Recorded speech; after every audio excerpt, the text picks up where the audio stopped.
ഒരുപാട് കോളുകളും ഒരുപാട് മെസ്സേജുകളും വന്നിരുന്നു. റിപ്ലൈ കൊടുക്കാൻ പറ്റാത്തത്ര മെസ്സേജുകളായിരുന്നു എനിക്ക് വന്നുകൊണ്ടിരുന്നത്. ആക്ച്വലി ഞാനൊരു 22 ദിവസം നീണ്ട മക്ക മദീന യാത്രയിലായിരുന്നു. പരിശുദ്ധമായ ഉംറ കർമ്മം നിർവഹിക്കാൻ ഞാൻ എൻ്റെ ഫാമിലിയും പോയതായിരുന്നു. എനിക്കൊരു ദിവസം ആക്ച്വലി ഒരു 9-10 മണിക്കൂറോളം വർക്ക് വരാറുണ്ട്. ഒരു ദിവസത്തെ കഥ 6 ചാനലിലേക്കുള്ള കഥകൾ ചെയ്ത് തീർക്കുമ്പോഴേക്കും ഇത്രയും സമയം എനിക്ക് ആവശ്യമാണ്. അപ്പോൾ ഈ 22 ദിവസം ഞാൻ ഇവിടുന്ന് വിട്ടു നിൽക്കുമ്പോൾ ആ 22 ദിവസം കഥ മുടങ്ങാതെ നിങ്ങൾക്ക് കേൾപ്പിക്കാൻ വേണ്ടി ഞാൻ മാസങ്ങൾക്ക് മുന്നേ തുടങ്ങിയ ഒരു ഭാഗീര പ്രയത്നമായിരുന്നു എന്ന് വേണമെങ്കിൽ പറയാം. പലപ്പോഴും പുലർച്ചെ 3 മണി വരെ 4 മണി വരെയൊക്കെ ജോലി ചെയ്തിട്ടാണ് 22 ദിവസത്തേക്കുള്ള ഗ്യാപ്പ് കഥ മിസ്സാക്കാതിരിക്കാൻ, നിങ്ങളെ നിരാശരാക്കാതിരിക്കാൻ വേണ്ടി ഞാനും ഫൈസലും ഷെരീജും ഒക്കെ കഠിന പ്രയത്നം നടത്തിയത്. രാവിലെ 6 മണിക്ക് തുടങ്ങുന്ന വർക്ക് പലപ്പോഴും പുലർച്ചെ വരെ, പിറ്റേന്ന് പുലർച്ചെ വരെ, അങ്ങനെ 2-3 മാസത്തോളം വർക്ക് ചെയ്തിട്ടാണ് ഒരു ദിവസം പോലും ലീവാക്കാതെ കഥ നിങ്ങളിലേക്ക് എത്തിച്ചുകൊണ്ടിരുന്നത്. ഞാൻ പോയത് തന്നെ പലരും അറിഞ്ഞിട്ടുണ്ടാവില്ല. കാരണം എൻ്റെ അസാന്നിധ്യം വരാത്ത രീതിയിലാണ് ഭംഗിയായിട്ട് അത് എക്സിക്യൂട്ട് ചെയ്തിട്ട് എല്ലാം അപ്ലോഡ് ചെയ്ത് വെച്ചിട്ടാണ് ഇവിടുന്ന് ഞാൻ പോയിട്ടുണ്ടായിരുന്നത്. പക്ഷേ അവസാന നിമിഷം മദീനയിലെത്തിയപ്പോൾ ഭയങ്കര തണുപ്പായിരുന്നു, തണുത്ത കാറ്റായിരുന്നു. അവിടുത്തെ ക്ലൈമറ്റ് വല്ലാതെ ശരീരത്തിനെ ബാധിച്ചു. നാട്ടിൽ വന്ന് ഇറങ്ങിയ ഉടനെ തന്നെ വലിയ കുഴപ്പങ്ങളൊന്നും, ശാരീരിക അസ്വസ്ഥതകളൊന്നും ഉണ്ടായിരുന്നില്ലെങ്കിൽ പോലും ഈ കഥ കേൾക്കുമ്പോൾ തന്നെ നിങ്ങൾക്ക് മനസ്സിലാവും. ഞാൻ ഇത്രയും ദിവസം ലീവായതുകൊണ്ടാണ് ഇന്ന് കഥ പറഞ്ഞത്. ഒരു സൃഷ്ടി, ഒരു കഥ എഴുത്തുകാരൻ, നിങ്ങൾ ശ്രദ്ധിച്ചിട്ടുണ്ടോ എന്നറിയില്ല, പലപ്പോഴും ഒരു എഴുത്തുകാരൻ പലപ്പോഴും പേപ്പറിൽ എഴുതി ചുരുട്ടിക്കൂട്ടി വേസ്റ്റ് ബിന്നിലേക്ക് ഇടും. അതിൽ അദ്ദേഹത്തിന് ഇഷ്ടപ്പെടുന്ന അല്ലെങ്കിൽ അദ്ദേഹത്തിന് സംതൃപ്തി തോന്നുന്ന ഭാഗം മാത്രമേ അദ്ദേഹം അത് അദ്ദേഹത്തിൻ്റെ രചനയിൽ ആഡ് ചെയ്യുമെന്ന് പറഞ്ഞ പോലെ എനിക്ക് പെർഫെക്ഷൻ ഇല്ലാതെ കഥ ചെയ്താൽ ഒരു സന്തോഷം ലഭിക്കില്ല മനസ്സിന്. ഇപ്പോഴും ഞാൻ പൂർണ്ണ പെർഫെക്ഷനോടെ അല്ല ഈ കഥ ചെയ്തിരിക്കുന്നു. അപ്പോൾ എൻ്റെ സൃഷ്ടി അല്ലെങ്കിൽ എന്നിലൂടെ വരുന്ന ഒരു സൃഷ്ടി അത് നല്ല രീതിയിൽ നിങ്ങളുടെ മുന്നിലേക്ക് എത്തിക്കണം എന്നുള്ള അധമ്യമായിട്ടുള്ള ആഗ്രഹം കൊണ്ടാണ് ഞാൻ കഥ പറയാതിരുന്നത്. അപ്പോൾ നീലാംബരി എല്ലാവരും ഇഷ്ടപ്പെടുന്ന ഒരു കഥ കൂടിയാണ്. അത് എന്നോട് ഏറ്റവും കൂടുതൽ അന്വേഷണങ്ങൾ വന്ന് എന്താ നീലാംബരി ഇല്ലാത്തതെന്ന് ചോദിച്ചിട്ടായിരുന്നു. അപ്പോൾ ഈ കോൾഡ് പിടിച്ചത് കാരണം തൊണ്ടയ്ക്ക് ഭയങ്കര പ്രശ്നമായിരുന്നു. അപ്പോൾ ഞാൻ 2 തവണ ഡോക്ടറെ കണ്ടു, നെബുലൈസേഷൻ ചെയ്തു. അപ്പോൾ ക്ലിയറായിട്ട് വരുന്നേ ഉള്ളൂ. അപ്പോൾ വോയിസ് റെസ്റ്റ് എടുക്കാനാണ് ഡോക്ടർ പറഞ്ഞിരിക്കുന്നത്. അപ്പോൾ ഇത്രയും ദിവസം വെയിറ്റ് ചെയ്തുകൊണ്ടും കഥ പറയാതിരിക്കാൻ കഴിയാത്തതുകൊണ്ടും ഒത്തിരി കോളുകളും മെസ്സേജും വരുന്നതുകൊണ്ടാണ് കഥ പറഞ്ഞത്. അപ്പോൾ മനസ്സിലാക്കുമെന്ന് വിചാരിക്കുന്നു. അപ്പോൾ കുറച്ച് ദിവസം കഥയിൽ ഒരു പെർഫെക്ഷൻ നിങ്ങൾക്ക് ലഭിക്കണമെന്നില്ല, എങ്കിലും കൂടെ നിൽക്കുമെന്ന് വിചാരിക്കുന്നു, വിശ്വസിക്കുന്നു. നിങ്ങളാണ് എൻ്റെ ധൈര്യം, പ്രോത്സാഹനം, പ്രചോദനം. സോ കൂടെ നിൽക്കുക. Thank you. നീലാംബരി. രചന നീലാംബരി. അവതരണം ഷാഹുൽ മരയിൽ. Editing Faisal CN Noonjeri. തക്ക സമയത്താണ് നീലാംബരിയുടെ ഫോൺ വീണ്ടും റിങ് ചെയ്ത്. കയ്യിലിരുന്ന ചെറിയ ഫോണിലേക്ക് അവൾ നോക്കി. കണ്ണിൽ നിറഞ്ഞു നിൽക്കുന്ന കണ്ണുനീർ മുത്തുകൾ അവളുടെ കാഴ്ച മറച്ചു. എങ്കിലും ഏതോ ഒരു നിമിഷത്തിൽ അവ പൊഴിഞ്ഞു വീണപ്പോൾ മുകുന്ദേട്ടൻ എന്ന കോൾ അവൾ കണ്ടു. വിറയാർന്ന അവളുടെ കൈകളിൽ നിന്നും നിഷ്പ്രയാസ ഫോൺ ജാൻ കൈക്കലാക്കി. എല്ലാവരുടെയും മുമ്പിൽ വെച്ച് അവൻ ആ ഫോൺ ഉയർത്തി കാണിച്ചു. കുറച്ച് കടന്നുപോയി, പാടില്ലായിരുന്നു. പക്ഷെ അവന്റെ മനസ്സിൽ അതിനേക്കാൾ നല്ലൊരു അവസരം ഇനി കിട്ടില്ലെന്നുള്ളതായിരുന്നു. തന്റെ നിരപരാധിത്വം തെളിയണമെന്നതിനുപരി എന്തൊക്കെയോ കൂടുതൽ അറിയണമെന്നുള്ള വാശി മുന്നിട്ട് നിന്നു. രഹസ്യമായി നീക്കേണ്ട കരുക്കൾ അവൻ പരസ്യമായി ചെയ്തു. നീലാംബരിയിൽ അരുത് എന്നൊരു തേങ്ങൽ തൊണ്ടയിൽ തട്ടി പുറത്തു വരാതെ നിന്നു. തന്റെ മമ്മയുടെ മുഖത്തിന് നേരെ ആ ഫോൺ ഉയർത്തി അവൻ ആ കോൾ അറ്റൻഡ് ചെയ്ത് സ്പീക്കറിലിട്ടു. ആദ്യമേ കേട്ടത് ഒരലർച്ചയായിരുന്നു. നീലാംബരി എന്ന് വിറച്ചുപോയി. ആരാടി അവൻ? വായോർക്കടി, എവന്റെ കൂടെ അടി. മുകുന്ദന്റെ അലർച്ച ആ വലിയ മാൻഷന്റെ വിശാലമായ ഹാളിൽ പ്രതിധ്വനിച്ചു. ജാന്റെ മുഷ്ടി ഒരിക്കൽ കൂടി ചുരുണ്ടു. അവനെന്തോ പറയാനായി വായ തുറന്നു. അപ്പോഴേക്കും ശ്രീ പാർവതി അവന്റെ വായ പൊത്തി. നീലാംബരി. ശശിധരന്റെ ഉറച്ച സ്വരം. നീ ശബ്ദിക്കില്ലാന്ന് എനിക്കറിയാം, പക്ഷേ കാത് തുറന്നു വെച്ച് കേട്ടോ. ഞാൻ എറണാകുളത്ത് വരും. നിന്റെ ഹോസ്റ്റലിൽ തുണിയും മണിയൊക്കെ കെട്ടിപ്പോഞ്ഞ് കാത്തു നിന്നോ നീ. ഇനിയൊരു മടക്കയാത്ര നിനക്ക് അങ്ങോട്ടേക്ക് കാണില്ല. അയാൾ മാന്യമായി തന്നെ അത്രയും പറഞ്ഞു. കാരണം മാന്യത വിട്ട പ്രവൃത്തിക്ക് നീലാംബരിയെ അയാൾക്ക് ആവശ്യമുണ്ട്. പെണ്ണ് കയ്യിൽ നിന്ന് പോയാൽ തങ്ങളുടെ ആവശ്യങ്ങളെല്ലാം വെള്ളത്തിലാവും, സ്വത്തുക്കളും പോവും. വിവാഹം കഴിയും വരെ നീലാംബരിയോടുള്ള പെരുമാറ്റം മാറ്റിപ്പിടിച്ചില്ലെങ്കിൽ പണിപ്പാളുമെന്ന് രഹസ്യമായി അളിയന്തത്തൻ കാതിൽ ഓതിക്കൊടുത്തിരുന്നു. അച്ഛനിൽ കൂടുതൽ എന്തോ പ്രതീക്ഷിച്ച മുകുന്ദൻ അപ്പോഴും അവിടെ കിടന്ന് അസഭ്യം പറയുന്ന ഫോണിലൂടെ എല്ലാവരും കേട്ടു. അവളെ എനിക്ക് വേണം. ഞാൻ അന്നേ പറഞ്ഞ എനിക്ക് ആദ്യം കിട്ടേണ്ട അവളെ കണ്ടോമാർക്ക് കൊടുത്തു കാണും. നിങ്ങളൊക്കെ ഒരു അച്ഛനാണോടോ? ഇങ്ങനെയാണോ അവളോട് ചോദിക്കേണ്ടത്? അവള് നാട്ടിൽ കാലുത്തട്ടെ. ജാതകദോഷം ഒറ്റ ദിവസം കൊണ്ട് ഞാൻ അവൾക്ക് മാറ്റി കൊടുക്കാം. എന്റെ ഈ കൈ കിടന്ന് അവൾ പെടയും. മുകുന്ദ മതിയാക്കട. മൂക്കറ്റം മാറ്റിയാറെ അടിച്ചു കയറ്റിയിട്ടെന്ന് പ്രസംഗിക്കുന്നു. ഞാൻ പോകുന്നു, നീയൊക്കെ വരുന്നെങ്കിൽ വാ. അതും പറഞ്ഞ് ശശിധരൻ പടിപ്പുര വഴി പുറത്തേക്ക് നടന്നു. അവനെ അങ്ങനെ വഴക്ക് പറയാതെ അളിയ. ആ പെണ്ണിനെ അവൻ ഒരുപാട് കൊതിച്ചതല്ലേ. നടന്നു പോകുന്ന ശശിധരൻ കേൾക്കാൻ വേണ്ടി മാത്രം ദത്തൻ ഒച്ചയെടുത്തു. നീ വിഷമിക്കണ്ടാ, ഈ ദത്തമാമനുണ്ടല്ലോ നിനക്ക്, നമുക്ക് വഴിയുണ്ടാക്കാം. കല്യാണത്തിന് മുമ്പ് ഒരു ദിവസം ഞാൻ നിനക്ക് അവളെ വിരുന്നൊരുക്കി തരാം. ഈ ദത്തം തരുന്ന വാക്കാത്. നിന്റെ ആ പോണത് അന്തയോ നിന്റെ അമ്മയോ അറിയില്ല, സത്യം. മോഹനൊന്ന് വിശ്വസിച്ചു. അവന്റെ ദേഷ്യം തന്നെ അടങ്ങി. ഫോൺ കട്ട് ചെയ്ത് അവൻ പോക്കറ്റിലിട്ടുകൊണ്ട് ബൈക്കിന് നേരെ നടന്നു. പുറകെ തത്തിന്. നീലാംബിയുടെ ഫോണിൽ നിന്നും പുറത്തു വന്ന സംഭാഷണങ്ങൾ എല്ലാവരും ഒരു തരിപ്പോടെ കേട്ടു നിന്നു. മാധവിക്ക് ഇതൊക്കെ മനസ്സിന് കുളിർമയുള്ള കാഴ്ചയായി. ചുമരിനോട് ചേർന്ന് ശ്വാസമെടുക്കാനാവാതെ കിടക്കുന്നവളെ ആരും കണ്ടില്ല. കയ്യിലൊരു ബാഗുമായി കയറി വന്ന കാവ്യ ഹാളിൽ പകച്ചു നിന്നു. അവൾ ഏറെക്കുറെയെല്ലാം കേട്ടിരുന്നു. അവൾ നോക്കിയത് ഭയന്ന് വിറക്കുന്ന നീലാംബരിയാണ്. 13 വയസ്സുള്ള നീലാംബരി എന്ന പെൺകുട്ടി ആദ്യമായി കാം എന്ന വികാരൊരുവന്റെ നോട്ടത്തിൽ നിന്ന് തിരിച്ചറിയുമ്പോൾ തറവാടിന്റെ ഉള്ളറകളിൽ ശ്വാസം കിട്ടാതെ ഭയന്ന് പിടച്ച് ആരും കണ്ടില്ല. ആ ഇരുൾ അവളെ ഭയപ്പെടുത്തി. നെഞ്ചിൽ അനുഭവപ്പെടുന്ന ശക്തിയായ വേദന, തല ചുറ്റുന്ന പോലെ ഒരു തോന്നൽ, ആരോ തന്നെ കൊല്ലാൻ വരുന്നു എന്ന തോന്നൽ, തന്റെ ശരീരം ഇപ്പോൾ ആരോ പിച്ച് ചീന്തുമെന്ന തോന്നൽ, ഉറക്കത്തിൽ അടിക്കടി കാണുന്ന ഭയപ്പെടുത്തുന്നോ കൊതിപ്പിക്കുന്നതുമായ സ്വപ്നങ്ങൾ എല്ലാം കണ്ടും കേട്ടും നീലാംബരി എന്ന പെൺകുട്ടിക്ക് പണ്ടെപ്പോഴോ ഉണ്ടായിട്ടുള്ള ഒരു അവസ്ഥയുണ്ട്. ഹൃദയമിടിപ്പ് കൂട്ടിക്കൊണ്ട് ശരീരമൊന്നാകെ വെട്ടിവിയർത്ത് കുഴഞ്ഞു പോകുന്ന അവസ്ഥ. ആർക്കും അറിയാത്ത, ആരും കാണാത്ത അവസ്ഥ അവളിൽ വന്ന് നിറയുന്ന സ്വയം അവൾ തിരിച്ചറിഞ്ഞു. നില കയ്യിലിരുന്ന ബാഗ് തറയിലിട്ട് കാവ്യ ഓടി. എല്ലാവരുടെയും പുറകിൽ പതുങ്ങി നിൽക്കുന്ന നിലയുടെ അടുത്തേക്ക് കൂട്ടം കൂടിയെന്നവർ പുറകിലേക്ക് തിരിഞ്ഞു നോക്കി. നെഞ്ചിലും വയറിലുമായി കൈവച്ച് അല്പം കുരിഞ്ഞ് ശ്വാസമെടുക്കാൻ പ്രയാസപ്പെട്ട് കിടക്കുന്നവളെ എല്ലാവരും ഭയത്തോടെ നോക്കി. അമ്മ അവളുടെ വായിൽ നിന്ന് കിടപ്പോടെ അത്രമാത്രം പുറത്തേക്ക് വന്നു. നിലത്തേക്ക് കുഴഞ്ഞു വീഴാൻ പോകുന്നവളെ ജാൻ വേഗം താങ്ങി പിടിച്ചു. നില നില അവളുടെ കവിളിൽ വലത് കൈ കൊണ്ട് അവൻ ശക്തിയിൽ തട്ടി വിളിച്ചു. സ്ത്രീ ഓടി അവൾക്കടുത്തേക്ക് വന്നു. അവളുടെ ലക്ഷണങ്ങൾ കണ്ടതും സ്ത്രീ ചുറ്റും കൂടുന്നവരോട് അലറി. Everyone move! Oh God, it's panic attack. Kavya, ഞാൻ ഇന്നലെ കുറച്ച് ഓവറായി പോയല്ലേ? രാവിലെ തന്നെ ഒന്ന് ഫ്രഷായി കട്ടിൽ കയറി ചമ്രം പടിഞ്ഞിരുന്നുകൊണ്ട് തലേ ദിവസത്തെ ഓർമ്മകളായി വിറക്കിയാണ് നീലാംബരി. വീട്ടിലൊരു ഡോക്ടറുള്ളത് നല്ലതാണെന്ന് പറയുന്ന പോലെ സ്ത്രീയുടെ കരുതലിൽ ആള് കുറെ കൂടി ഉഷാറായി. ഓ സാരിലടി, 2 തവണ ബോധം കിട്ടി വീഴുന്ന അത്ര വലിയ കാര്യമൊന്നുമല്ല, നിനക്കിനിയും കഴിയും. മുഖത്ത് ലൈറ്റായി ടച്ചപ്പ് ചെയ്യുകയാണ് കാവ്യ. രാവിലെ ഉറക്കെഴുന്നേൽക്കുമ്പോൾ തന്നെ കാണാൻ കൊള്ളില്ലെന്നൊരു തോന്നൽ കാവ്യക്കുണ്ട്. അതുകൊണ്ടാണ് ഈ ഒരുക്കം. കാര്യം ഹോസ്റ്റലല്ലോ, മറ്റൊരു വീടല്ലേ. എങ്കിലും ഞാൻ വളരെ വീക്കാണെന്ന് എല്ലാവരും കരുതി കാണും അല്ലേടി? അതും വീട്ടുകാരെ പേടിച്ച് ബോധം കിട്ടും. അയ്യേ, മോശമായി പോയി. നിലയ്ക്ക് വീണ്ടും നിരാശയാണ്. താൻ ആ റൂമിൽ കിടന്ന് കരയില്ലെന്നും താൻ സ്ട്രോങ് ആണെന്നൊക്കെ സ്വയം പറഞ്ഞു നടന്നിട്ട് ഇപ്പൊ പോയി ബോധം കിട്ടിയിരിക്കുന്നു. അത് ഒരുപാട് പേരുടെ മുമ്പിൽ. അതൊരു പച്ചയായ സത്യമാണല്ലോ. പിന്നെ പേടിച്ച് മുള്ളിയൊന്നും ഇല്ലല്ലോ. 2 വട്ടം കറങ്ങി വീണു, അത്രയല്ലേ ഉള്ളൂ. നീ എന്താ എപ്പോഴും ഇങ്ങനെ 2 പറഞ്ഞോണ്ടിരിക്കുന്നത്? ആദ്യം വീണ് എനിക്ക് വയ്യാഞ്ഞിട്ടാ. ആ എനിക്കറിയത്തില്ല വയ്യായിട്ടോ പേടിച്ചിട്ടോ, എന്തായാലും കിറങ്ങി വീണല്ലോ. എങ്കിലും ആ ജാനെ കയറി പിടിച്ചിട്ട് അമ്മ അമ്മ എന്ന് വിളിച്ചതാ എനിക്ക് മനസ്സിലാവാത്തത്. പേടിച്ചതോ പേടിച്ചു. നിനക്ക് എന്റെ ചേട്ടാന്ന് വിളിക്കാൻ പാടില്ലായിരുന്നോ? പഴയ സിനിമയിലൊക്കെ നടിമാര് പറയും പോലെ കേട്ടിട്ടില്ലേ? എന്റെ രാജേട്ടാ. വല്ലാത്തൊരു താളത്തിൽ പറഞ്ഞിരിക്കുന്ന കാവ്യയുടെ നേരെ മടിയിൽ കൈമുട്ട് താങ്ങി വെച്ചിരുന്ന പില്ലോ എടുത്ത് ഏറി കൊടുത്തോണ്ട് നില പറഞ്ഞു. ഒന്ന് എണീറ്റ് പോടി. ആ സമയത്ത് എന്റെ നല്ല ജീവൻ പോയി പണ്ടാറടങ്ങി നിന്നപ്പോ എനിക്ക് അമ്മയെ മാത്രം ആകെ ഓർമ്മ വന്ന്. അയ്യേ, എങ്കിലും ഞാൻ ആ ദുഷ്ടനെ കയറി പിടിച്ചോ. ഇതിലും ഭേദം ബോധം കെട്ടി ചാവുന്നതായിരുന്നു. നില സൂക്ഷിച്ച് സംസാരിച്ചോ. ബെല്ലും ബ്രേക്കില്ല സംസാരിക്കുന്നത് ഹോസ്റ്റലല്ല, അവരുടെ വീടാ, അത് മറക്കണ്ട. കാവ്യക്ക് കൂട്ടുകാരിയുടെ നല്ല സ്വഭാവം അറിയാം. കാണാൻ മത്സ്യകന്യകെ പോലെയാണെങ്കിലും ചിലപ്പോൾ ഒരുമാതിരി ലോക്കൽ ബാധ കൂടാറുണ്ട്. അതിനെന്താ, എനിക്കാരും പേടിയില്ല. അത് കേട്ട് കാവ്യ നിലയെ കണ്ണുകൂർപ്പിച്ച് നോക്കി. ആരായി പറയുന്നതെന്ന പോലെ. ഇന്നലെ ഞാൻ അറിയാണ്ട് ഒന്ന് പേടിച്ചെന്ന് കരുതി എപ്പോഴും അങ്ങനെ ആവണോ? അയാൾ ഒറ്റൊരുത്തൻ കാരണം ആ മുഖത്തേട്ടൻ വായിരിക്കുന്ന മുഴുവൻ എല്ലാവരും കേട്ടത്. ആകെ നാറി നാശമായി. എന്റെ മാത്രം പ്രശ്നങ്ങൾ ഇപ്പൊ എല്ലാവരും അറിഞ്ഞു. ഇനി ഞാൻ എല്ലാവരുടെയും മുഖത്ത് എങ്ങനെ നോക്കും? നീ ഒന്ന് പറ. എന്തിനാ ഇനി മുഖത്ത് നോക്കുന്നത്? നമ്മളിവിടെ സ്ഥിരതാമസത്തിന് വന്നാണോ? അല്ലല്ലോ. ഇന്ന് വൈകിട്ട് നമ്മളിവിടുന്ന് പോകും. പിന്നെ ആരെയാ നമ്മൾ കാണേണ്ടത്? പക്ഷെ ജാൻ എങ്ങനെയാണോ? നീ ആലോചിച്ച് നോക്ക്. നീ കാരണം അയാൾ സ്വന്തം വീട്ടുകാരുടെ മുഖത്തിനി എങ്ങനെ നോക്കും? ഓഫീസിലൊരു സ്റ്റാഫിന്റെ റൂമിൽ ജാൻ കയറിയെന്ന് എല്ലാവരും ആദ്യം കരുതിയത്. മറ്റേ ആ സ്ത്രീ എന്തൊക്കെ വൃത്തിയടാ നിന്നെയും ജാനെയും ചേർത്ത് പറഞ്ഞത്. അതിനുശേഷം നടന്നു നീ അറിഞ്ഞില്ലല്ലോ.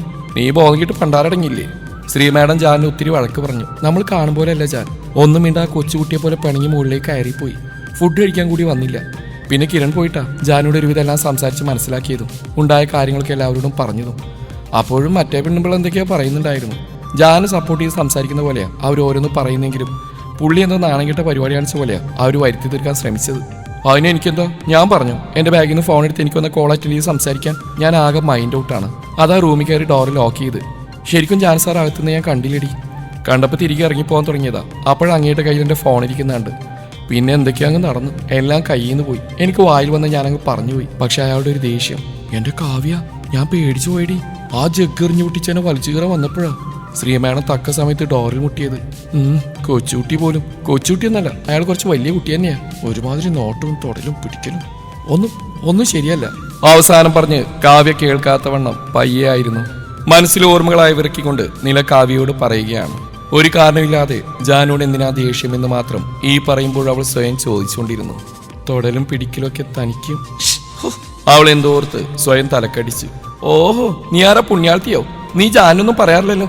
അതുപോട്ടെ, ഇന്നലെ ജാന് ദേഷ്യം വരാൻ മാത്രം നീ എന്താ പുള്ളിയെ പറഞ്ഞ്? അത് പിന്നെ എൻ്റെ ഫോൺ എന്നോട് ചോദിക്കാത്തതിന് ഞാൻ എന്തൊക്കെയോ പറഞ്ഞു, അത്രയേ ഉള്ളൂ. നീ പറഞ്ഞതിൽ കാര്യമുണ്ടല്ലോ. അതിന് അങ്ങേർക്ക് ഇതിനെ വലിച്ചീറാൻ മാത്രം ദേഷ്യം വരേണ്ട കാര്യമില്ലല്ലോ, ഉണ്ടോ? മാത്രമല്ല ആ ഗ്ലാസ് ജഗ്ഗെറിഞ്ഞ് പൊട്ടിച്ചു. അപ്പൊ വേറെന്തോ നീ അങ്ങനെ പറഞ്ഞു. നിന്നെ എനിക്ക് അത്രയ്ക്ക് വിശ്വാസമില്ല. നീ അങ്ങനെ ഓരോന്ന് പറയുന്നത് എനിക്കറിയാലോ മോളെ. പറഞ്ഞില്ല, നീ എന്താ ഒപ്പിച്ചു വെച്ച്? അത് വേറൊന്നുമില്ല. അന്ന് ലിഫ്റ്റിന്റെ മുമ്പിൽ വെച്ച് കീർത്തനെ പിടിച്ച് തള്ളിയതും ജാൻ സാറ് വെറുതെ നോക്കിയെന്നല്ല, ഞാൻ നൈസായിട്ട് വിളിച്ചു പറഞ്ഞു. അത്രയേ ഉള്ളൂ, വേറൊന്നുമില്ല.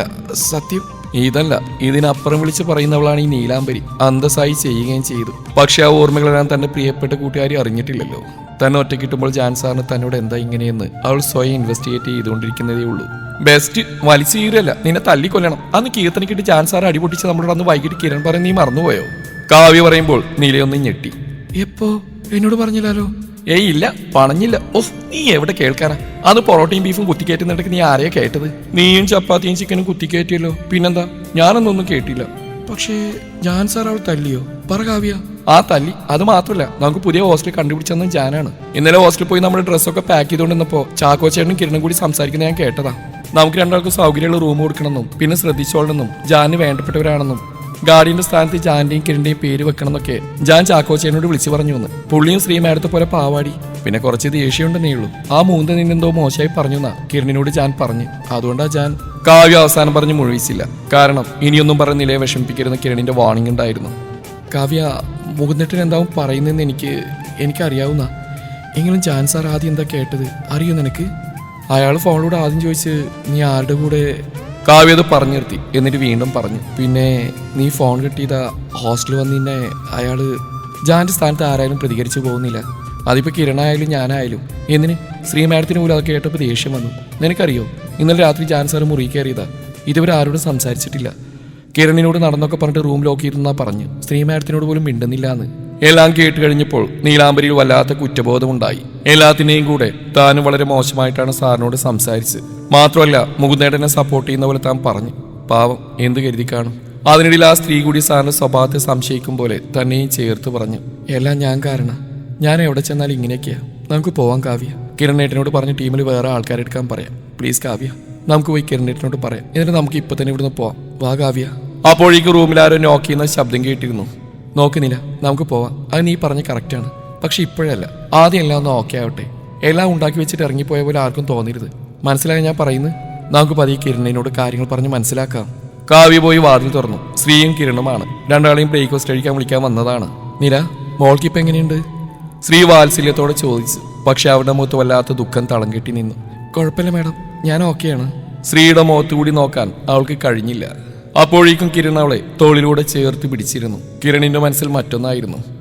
തങ്ങൾ നിർബന്ധിച്ചുകൊണ്ട് മാത്രമാണ് നിലവിടെ നിൽക്കാൻ സമ്മതിച്ച്. അവൾ സമ്മതിപ്പിക്കാൻ ഒരുപാട് കഷ്ടപ്പെട്ടു.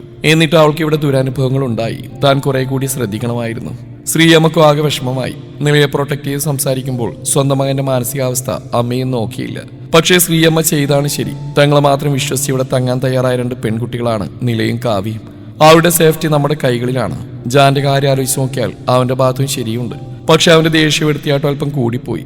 മുകുന്ദന്റെ സംസാരം കേട്ടാൽ ആർക്കായാലും ദേഷ്യം വരും. പക്ഷെ ആ ദേഷ്യം ജാൻ പ്രകടിപ്പിച്ച് കടന്നുപോയി. അവന്റെ രീതി അങ്ങനെയാണ്. ഒരുപക്ഷെ മുകുന്ദൻ അവന്റെ മുമ്പിൽ നിന്നാണ് അത് പറഞ്ഞിരുന്നെങ്കിൽ ജാന്റെ സ്വഭാവം വെച്ച് അവൻ മുകുന്ദനെ അടിച്ചു കൊന്നേനെ. ഓരോന്ന് ഓർത്തുകൊണ്ടാണ് കിരൺ ഡൈനിങ് ടേബിളിന്റെ അടുത്തേക്ക് അവർക്കൊപ്പം നടന്ന്. വലിയ ഡൈനിങ് ടേബിളിന് ചുറ്റും കൂടിയിരിക്കുന്നവരെ കണ്ടപ്പോൾ നീലാംബരി കാവ്യയുടെ കയ്യിലൊന്ന് മുറുകെ പിടിച്ചു. കാവ്യക്ക് അല്പം ചമ്മൽ തോന്നിയിരുന്നു. ജാൻ ഒഴികെ മറ്റെല്ലാവരോടും ഉണ്ടായിരുന്നു. ഷെഫുമാർ ഫുഡ് ടേബിൾ എടുത്ത് വെക്കുന്നുണ്ട്. ആരും കഴിച്ചു തുടങ്ങിയിട്ടില്ല. ശ്രീ തന്നെയാണ് നിലയെയും കാവ്യയും ചെയറിലിരുത്തിയത്. നീലെല്ലാവരെയും ഒന്ന് പാളി നോക്കി. ആവണിയും മാധവിയും ഒഴികെ മറ്റുള്ളവരെല്ലാവരും നിറഞ്ഞ ചിരിയോടെയാണ് ഇരിക്കുന്നത്. രാത്രി യാത്ര വേണ്ടെന്ന് ശിവനാഥ് മേനോൻ പറഞ്ഞുകൊണ്ട് മാത്രമാണ് ഭാര്യയും മകളെയും കൂട്ടി ശ്രീനിവാസൻ ഇന്നലെ പോവാതിരുന്നത്. മോനെ കിരണേ, ഉണ്ണിക്കുട്ടൻ വന്നില്ലല്ലോ, നീ വിളിക്കുന്നില്ലേ അവനെ? കിരണിനോടായി ജയേന്ദ്രൻ ചോദിച്ചു. ഓ, ഒന്ന് പോയേ ഗ്രാൻഡ്. ഞാനിനി അങ്ങോട്ട് നിന്ന് രാവിലെ തന്നെ അവിടെ വാലിരിക്കുന്ന ഞാൻ കേൾക്കണം. എനിക്കെങ്ങും വയ്യ. എന്റെ ഇന്നത്തെ ദിവസം പോയി കിട്ടും. സിംഹത്തിന്റെ മടയിൽ അറിഞ്ഞുകൊണ്ട് ആരെങ്കിലും ചെന്ന് കയറുമോ? കുത്തിത്തിരിപ്പുണ്ടാക്കാൻ കിട്ടുന്ന ചാൻസ് മാധവി എങ്ങനെയാ മിസ് ചെയ്യുന്നത്? മാധവി എന്നാ സുമ്മാവാ. അതെന്താ കിരൺ മോനെ അങ്ങനെ പറയുന്നത്? ഇവിടെ ഇപ്പോൾ ഭക്ഷണം കഴിക്കാൻ അകത്തുള്ളവരും പുറത്തുള്ളവരും എല്ലാവരും വന്നില്ലേ? ഉണ്ണിക്കുട്ടിനെ മാത്രം വിളിക്കാത്ത ശരിയായില്ല. കഴിക്കുന്നെങ്കിൽ എല്ലാവരും ഒരുമിച്ച് കഴിക്കണം. ഞങ്ങളുടെ വീട്ടിലൊക്കെ അങ്ങനെയാ, ആരെയും ഒറ്റപ്പെടുത്തരുത്. അതും പറഞ്ഞ് മാധവി ആവണിയെ നോക്കി. മോള് പോയി ഉണ്ണിക്കുട്ടനെ വിളിച്ചിട്ട് വാ, മോളുടെ കടമയായിട്ട് കൂട്ടിയാൽ മതി. എന്നാലും ഉണ്ണിക്കുട്ടൻ്റെ ദേഷ്യവും മെണക്കൊക്കെ മാറ്റേണ്ട മോൾ തന്നെയല്ലേ, അങ്ങനെയല്ലേ ശ്രീ പാർവതി? കേട്ട പാതി കേൾക്കാത്ത പാതി ആവണി ചാടി എഴുന്നേറ്റു. അതിനെന്താമ്മേ, ഞാൻ ചാനെ കൂട്ടിക്കൊണ്ടുവരാം. ഇന്നലെ നടന്ന കാര്യങ്ങൾ ലൈവ് കാണാൻ പറ്റിയില്ലെങ്കിലും വള്ളി പുള്ളി വിടാതെ മാധവി മകൾക്ക് പറഞ്ഞു കൊടുത്തിരുന്നു. ഏകദേശം ജാന്റെ സ്വഭാവവും അവർക്ക് മനസ്സിലായി. ജാൻ ആരോടും മിണ്ടാതെ വാതിലടച്ചിരിക്കുന്നതും ശ്രീ സംസാരിക്കാൻ പലതവണ ചെന്നിട്ട് അവൻ സംസാരിക്കാൻ കൂട്ടാക്കാത്തതില്ല മാധവി ശ്രദ്ധിച്ചിരുന്നു. അമ്മയും മകനും തമ്മിൽ ഇങ്ങനെയാണെങ്കിൽ തന്റെ മകൾക്ക് അത് ഭാവിയിൽ ഒത്തിരി ഗുണം ചെയ്യുമെന്ന് അവർ കണക്ക് കൂട്ടി. ചാടിത്തുള്ളി പോവാനൊരുങ്ങിയ ആവണിയെ സൗമ്യമായി തന്നെ ശ്രീ തടഞ്ഞു. ആവണി, കടമയൊക്കെ നമുക്ക് പിന്നീട് ചെയ്യാം, അതിനുള്ള സമയമായിട്ടില്ല. ഇനി ഒത്തിരി സമയമുണ്ടല്ലോ. ഇപ്പൊ മോള് പോയി അവിടെ ഇരിക്കേ, ഉണ്ണിക്കുട്ടിനെ ഞാൻ വിളിച്ചിട്ട് വരാം. ശ്രീ പറയുമ്പോൾ അധികാര നഷ്ടമായ നിരാശയോടെ ആവണി കസേരയിലേക്ക് ഇരിക്കാനൊരുങ്ങി. അവളെ തടഞ്ഞുകൊണ്ട് മാധവി വീണ്ടും തുടർന്നു. ഇന്നലെ മുതൽ ഞങ്ങളെല്ലാവരും കാണുന്നല്ലേ ഉണ്ണിക്കുട്ടിനെ കാണാൻ. ശ്രീ ചെല്ലുമ്പോഴൊക്കെ അവൻ കഥക് പോലും തുറന്നില്ലല്ലോ. എല്ലാവരുടെയും മുമ്പിൽ വെച്ച് സ്വന്തം മകനെ നാണം കെടുത്തിയിട്ട് കണ്ണി കണ്ടവർക്ക് വേണ്ടി വായിച്ചത് ശരിയായില്ല. ഇപ്പൊ ശ്രീ പാർവതി റൂമിൽ ചെന്നാലും ആ മോനത് ഇഷ്ടാവില്ലെന്നുള്ള ഉറപ്പാ.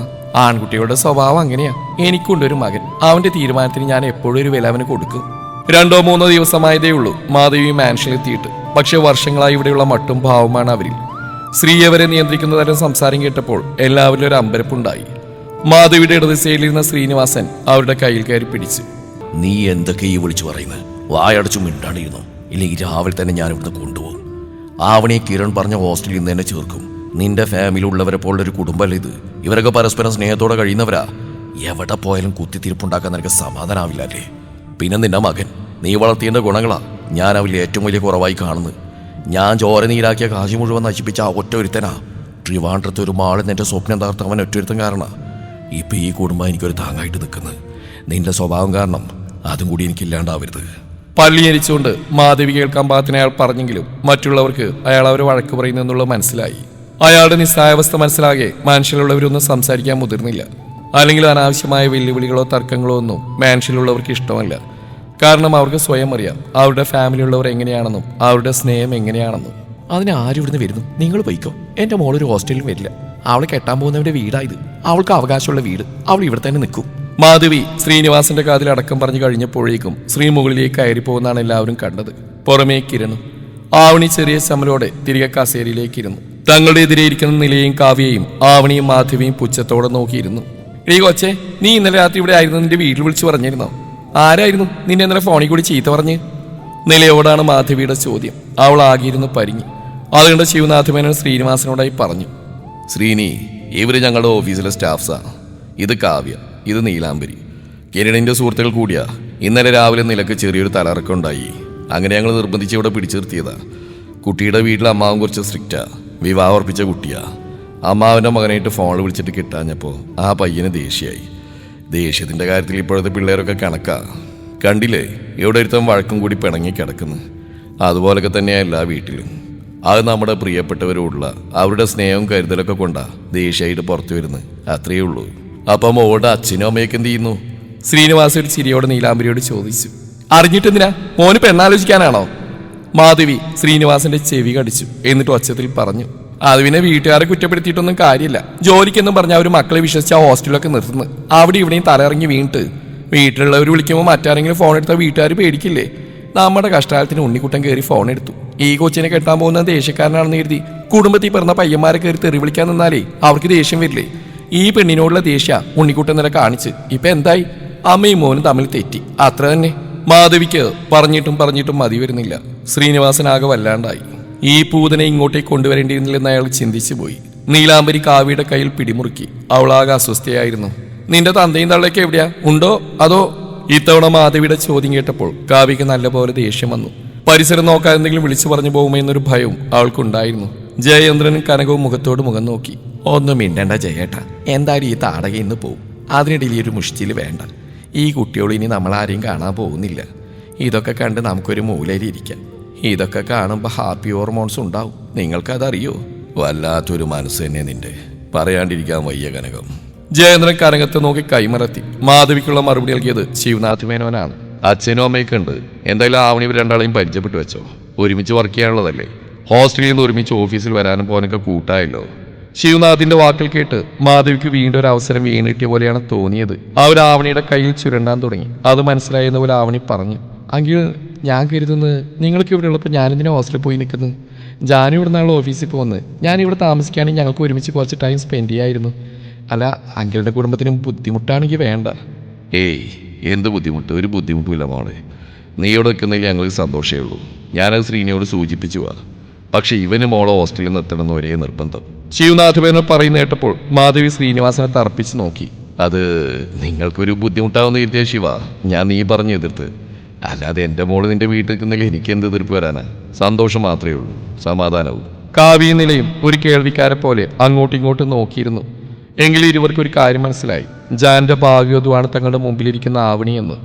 നീലാംബരിക്ക് ഉള്ളിൻ്റെ ഉള്ളിൽ എവിടെയോ ഒരു ചെറുമുള്ളു കൊണ്ട് പോലെ തോന്നി. പക്ഷെ അവൾ വേഗം തന്നെ ആ മുള്ളു നീക്കം ചെയ്തു. ജാന്റെ റൂമിൽ ശ്രീ ഒത്തിരി നേരം നോക്ക് ചെയ്തിട്ടാണ് അവൻ വാതിൽ തുറന്ന്. അവൻ വാഷ്റൂമിൽ നിന്ന് ഫ്രഷായി വന്നതേയുള്ളൂ എന്ന് ശ്രീക്ക് മനസ്സിലായി. ശ്രീ സംസാരിക്കട്ടെ എന്ന് കരുതി കിരൺ റൂമിന് പുറത്തേക്ക് മാറിയിരുന്നു. ശ്രീയുടെ മുഖത്ത് പോലും നോക്കാതെ ജാൻ അകത്തേക്ക് കയറി കട്ടിൽ പോയി കമിഴ്ന്ന് കിടന്നു. കുറുമ്പ് കാട്ടിയതിന് അമ്മയുടെ കയ്യിൽ നിന്നും തല്ല് വാങ്ങിയിട്ട് കട്ടിൽ കമിഴ്ന്ന് കിടന്ന് പരിഭവം കാട്ടുന്ന കൊച്ചുകുട്ടിയിൽ നിന്നും ഇപ്പോഴും തന്റെ ഉണ്ണിക്കുട്ടം പുറത്തു വന്നിട്ടില്ല. തിരുനെറ്റിയിൽ ദേഷ്യം കൊണ്ട് നടക്കുന്നവനാണ്. കമ്പനി CEO ആണ്. ഈ കണ്ട സ്വത്തുക്കളുടെ പാതി അവകാശിയാണ്. എന്തൊക്കെ പറഞ്ഞിട്ട് എന്താ? ദേഷ്യം വന്നാൽ കട്ടിൽ കമിഴ്ന്നെടുക്കാനാ ഇഷ്ടം. മോനു. ശ്രീ അടുത്തു പോയിരുന്ന് അവന്റെ മുടിലായി കൈവിരൽ കോർത്തു. മമ്മയൊന്ന് നോക്കടാ.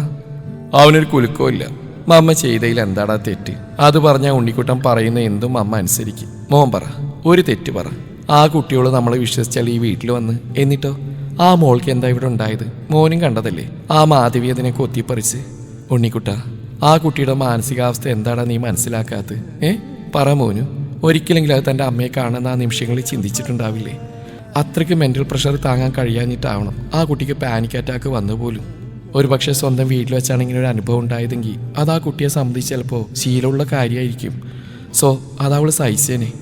പക്ഷെ ഇവിടെ അന്യ ആൾക്കാരുടെ മുമ്പിൽ വെച്ച് അവിടെ തികച്ചും വ്യക്തിപരമായിട്ടുള്ള കാര്യം മറ്റുള്ളവരെല്ലാം കേട്ടത്. അതിൻ്റെ കൂടെ നിന്റെ ഒടുക്കത്തെ ദേഷ്യവും. അപ്പം ഞാൻ ആരുടെ കൂടെ നിൽക്കണമായിരുന്നു? പറ, നിന്റെ ഒപ്പം നിൽക്കണമായിരുന്നോ? ആ കുട്ടിയെ ഞാൻ അത്രയും നിർബന്ധിച്ചിട്ടാ അതിവിടെ നിൽക്കാൻ തയ്യാറായത്. അപ്പം അവൾക്ക് ഈ വീട്ടിലൊരു വിഷമം ഉണ്ടാകുമ്പോൾ ഞാൻ നിന്റെ ഒപ്പം നിന്ന ആ കുട്ടിയുടെ അവസ്ഥ എന്താവും? ഞാൻ കൂടെ നിന്നിട്ട് പോലും അതിൻ്റെ മനസ്സും ശരീരവും തളർന്നു. അപ്പം അവൾക്ക് എന്തെങ്കിലും സംഭവിച്ചിരുന്നെങ്കിലോ? മമ്മ കേട്ട വാർത്ത അത്രയും വേദനിപ്പിച്ചുകൊണ്ടാവും ബാക്കി പറയാതിരിക്കാവും മമ്മയെ തടഞ്ഞത്. കട്ടിൽ എഴുന്നേറ്റിരുന്നു ജാൻ. അവന്റെ മനസ്സിൽ തന്റെ മമ്മിയുള്ള പരിഭവം മാത്രമായിരുന്നില്ല, സ്വയം തന്നോട് തന്നെ ദേഷ്യമായിരുന്നു. അവളെ താൻ മാനസികമായി തളർത്തിയെന്നൊരു തോന്നൽ. അവൾ തളർന്നു വീണപ്പോൾ ഉണ്ടായ കുറ്റബോധം. രാത്രി ഒരു പോൾ ഉറങ്ങിയിരുന്നില്ല അവൻ. അവൾ തന്നോട് പറഞ്ഞ കുറച്ച് കാര്യങ്ങളിൽ അവളോടും പരിഭവമായിരുന്നു അവന്. പക്ഷേ ഇതിനെല്ലാത്തിനും പുറമെ നീലാംബരിയെ മുകുന്ദൻ അർഹിക്കുന്നില്ലെന്ന സത്യം മനസ്സിലെവിടെയോ അവന്റെ മുറിവേറ്റ മനസ്സിനെ കുളിർമയേകി. മുകുന്ദൻ എന്ന വ്യക്തിയോട് അവന് തോന്നിയിരുന്ന അസൂയ ഇപ്പോൾ കടുത്ത പകയാണ്. ഒപ്പം മുകുന്ദൻ എങ്ങനെയുള്ളവനാണെന്ന് മനസ്സിലാക്കി തന്നതിന് ദൈവത്തോട് നന്ദിയും. ഇനി നീലാംബരിയുടെ മനസ്സിൽ മുകുന്ദൻ എന്ത് സ്ഥാനമാണെന്ന് മാത്രമേ അറിയാനുള്ളൂ. പക്ഷേ ജയശിവനാഥമേനോൻ ജാട കണ്ടുപിടിച്ചവനാണ്. ആറ്റിറ്റ്യൂഡ് വിട്ടൊരു കളിയുമില്ല. സോ മസിലും പിടിച്ച് അവിടെ അങ്ങനെ ഇരുന്നു അവൻ. തുടരും ഈ കഥയുടെ ബാക്കി ഭാഗം നാളെ ഇതേ സമയം.